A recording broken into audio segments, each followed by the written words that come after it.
اعوذ باللہ من الشیطان الرجیم، بسم اللہ الرحمن الرحیم۔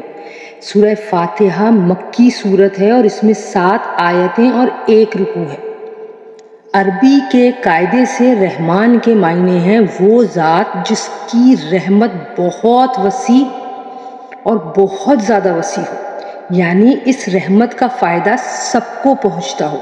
اور رحیم کے معنی ہیں وہ ذات جس کی رحمت بہت زیادہ ہو، یعنی جس پر وہ مکمل طور پر ہو۔ اللہ تعالیٰ کی رحمت دنیا میں سب کو پہنچتی ہے، جس سے مومن کافر سب فیضیاب ہو کر رزق پاتے ہیں اور دنیا کی نعمتوں سے فائدہ اٹھاتے ہیں۔ اور آخرت میں اگرچہ کافروں پر رحمت نہیں ہوگی، لیکن جس کسی پر ہوگی یعنی مومنوں پر مکمل ہوگی کہ نعمتوں کے ساتھ کسی تکلیف کا کوئی شائبہ تک نہ ہوگا۔ رحمان اور رحیم کے معنی میں جو یہ فرق ہے، اس کو ظاہر کرنے کے لیے رحمان کا ترجمہ سب پر مہربان اور رحیم کا ترجمہ بہت زیادہ مہربان کیا گیا ہے۔ اگر آپ کسی عمارت کی تعریف کرتے ہیں تو در حقیقت وہ اس کے بنانے والے کی تعریف ہوتی ہے، لہٰذا اس کائنات میں جس کسی چیز کی تعریف کی جائے وہ بالآخر اللہ تعالیٰ کی ہی تعریف ہے، کیونکہ وہ چیز اسی کی بنائی ہوئی ہے۔ تمام جہانوں کا پروردگار کہہ کر اسی کی طرف تو اشارہ کیا گیا ہے، انسانوں کا جہاں ہو یا جانوروں کا، جمادات کا جہاں ہو یا نباتات کا، آسمانوں کا جہاں ہو یا ستاروں کا، سیاروں کا جہاں ہو یا فرشتوں کا، سب کی تخلیق اور پرورش اللہ تعالیٰ ہی کے کام ہے۔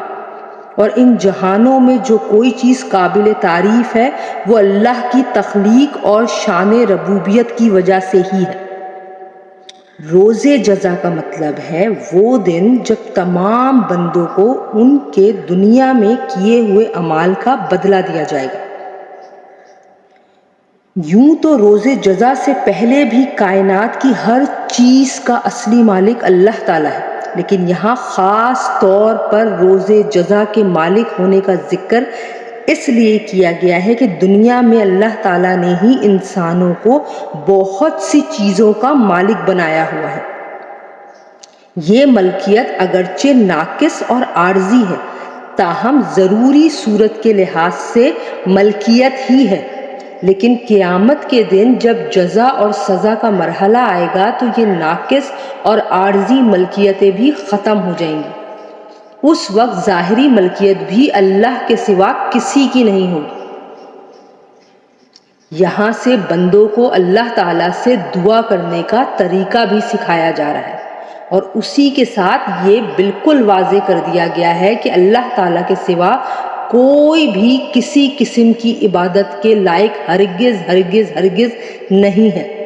نیز ہر کام میں حقیقی مدد صرف اور صرف اللہ تعالیٰ سے ہی مانگنی چاہیے، کیونکہ صحیح معنی میں کارساز اس کے سوا کوئی نہیں۔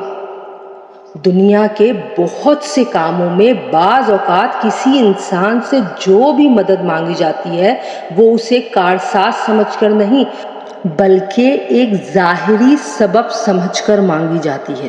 در حقیقت دینے والا، آپ کی دعاؤں کو قبول کرنے والا اور ہر اختیار کا مالک صرف اور صرف اللہ سبحانہ تعالیٰ ہی ہے۔